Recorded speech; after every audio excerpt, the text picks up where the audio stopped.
अभी हाल ही में केंद्र में चुनाव हुआ था। चुनाव के दौरान जो यहाँ पर जो है बीजेपी की सरकार बन चुकी है, यानी कि मैं दिल्ली की बात कर रहा हूँ। दिल्ली में जो है बीजेपी की सरकार बन चुकी है। दिल्ली में सरकार बनते ही अब यहाँ पर ये चीज़ें देखने को मिल रही हैं कि जो पार्क हैं, अगर आपको पार्क में घूमने जाना है तो वहाँ पर आपको पैसा देना पड़ेगा। यानी कि अब पार्क में भी वहाँ पर आपको फ्री में घूमने की इजाज़त नहीं रह गई है। अगर आप कहीं पर भी घूमने जा रहे हो तो आपको वहाँ पर पैसा देना पड़ेगा। और जो है पहले जो सरकारी जो बसें चल रही थी, अब उसमें ये भी देखा जा रहा है कि वहाँ पर जो है सरकारी बसों को बंद कर दिया गया है और जो लोग हैं धरना प्रदर्शन पे बैठे हुए हैं।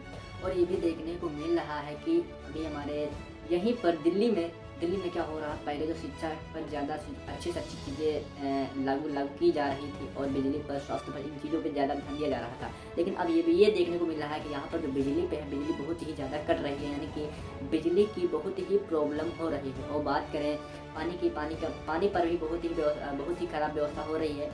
और उसके बाद कि जो हमारा जीवन जीने का एक मूल आधार है, इस पर अगर हम शिक्षा को ग्रहण करते हैं तो हम अपने जीवन को एक सरल अपने लाइफ को जीने का एक सरल उपाय ढूंढ लेते हैं इसी के ज़रिए से, क्योंकि जीवन जीना बहुत ही हमारे लिए सरल हो जाता है एक शिक्षा के आधार पर, अगर हम शिक्षा को ग्रहण करते हैं तब। उसके बाद अब शिक्षा पे क्या हुआ, शिक्षा पे उन्होंने क्या किया, 18% जीएसटी लगा दिया है, ताकि हमारे जो गरीब लोग जो बच्चे हैं वो अपने बच्चों को पढ़ा नहीं सकते हैं। क्यों? क्योंकि हमारे देश में जो है जीएसटी 18% लगा दिया गया है। बात करें वहीं पर जीएसटी की, तो अगर आप सोना या हीरा खरीदते हो तो आपको 3% देना पड़ेगा। और अगर आप शिक्षा ग्रहण करना चाहते हो तो आपको 18% जीएसटी पे करना पड़ेगा। या यहाँ पर बात की जा रही 15 रुपये का अंतर है, यानी कि 15 रुपया आपको ज़्यादा शिक्षा पर देना पड़ेगा।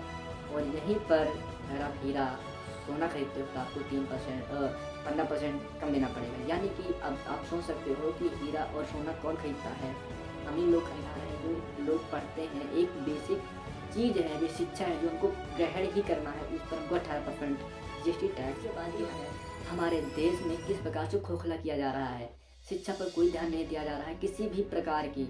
और वहीं पर हमारे देश का जो है अभी हाल ही में प्रयागराज में कुंभ मेला चल रहा था। बात करें वहाँ की, वहाँ का जो बजट है 7,500 करोड़ का बजट तैयार किया था मेला के लिए। और बात करें यहाँ पर शिक्षा पर, तो शिक्षा पर आपको पता होगा कितने रुपए बजट खर्चा करेंगे ये लोग, आपको ज़्यादा भी नहीं हो सकता है। क्योंकि कुछ ऐसे स्कूल हैं, कॉलेज हैं जहाँ पर केवल क्लास 1 से लेकर 8वीं तक है और वहाँ पर टीचर केवल 1 से 2 ही हैं।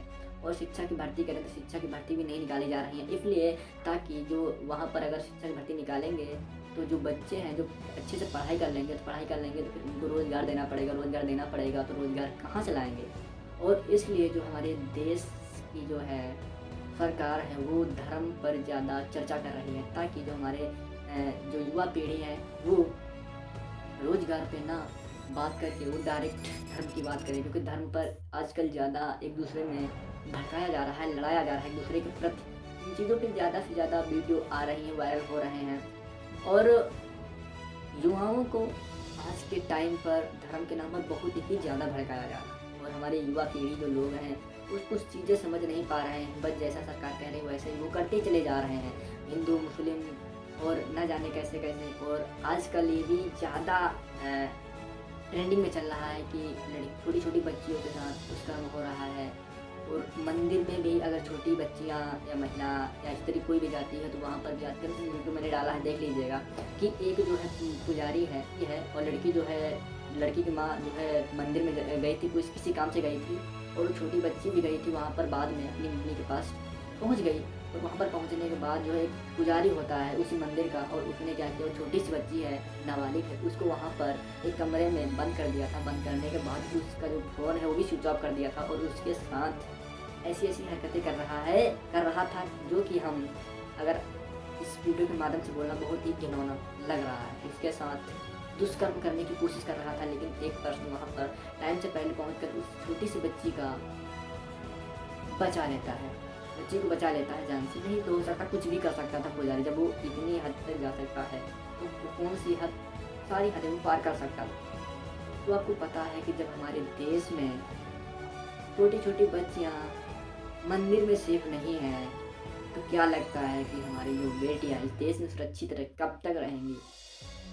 क्योंकि हमारे देश में जो है धर्म का प्रचार और प्रसार ज़्यादा से ज़्यादा दिया जा रहा है। अगर आप हमारे देश में रोज़गार मांगोगे तो आपको डंडे से स्वागत पत्थरों से स्वागत किया जाएगा। अगर आप बाबा बनते हो, पुजारी बनते हो, तो आपको हेलीकॉप्टर के फूलों भव्य स्वागत किया जाएगा, भव्य स्वागत से। अब आप सोच सकते हो कि हमारे जो देश के ऐसे ऐसे लोग जो हैं, जो कि शिक्षा पर ना ध्यान दे कर के जो धर्म का प्रचार और प्रसार बहुत ही तेज़ी से बढ़ा रहे हैं, क्योंकि हमारे देश में जो लोग हैं अंधभक्त हैं, आधे से ज़्यादा अंधभक्त हो गए हैं धर्म के नाम पर। अब हमारा जो देश है बर्बाद होने में ज़्यादा टाइम नहीं लगेगा, क्योंकि जिस कदर आज हमारा देश चल रहा है वैसे ही कभी श्रीलंका भी चल रहा था। धर्म पे ज़्यादा ही से ज़्यादा लोग जो है अपनी जान भी दे रहे थे धर्म के नाम पर।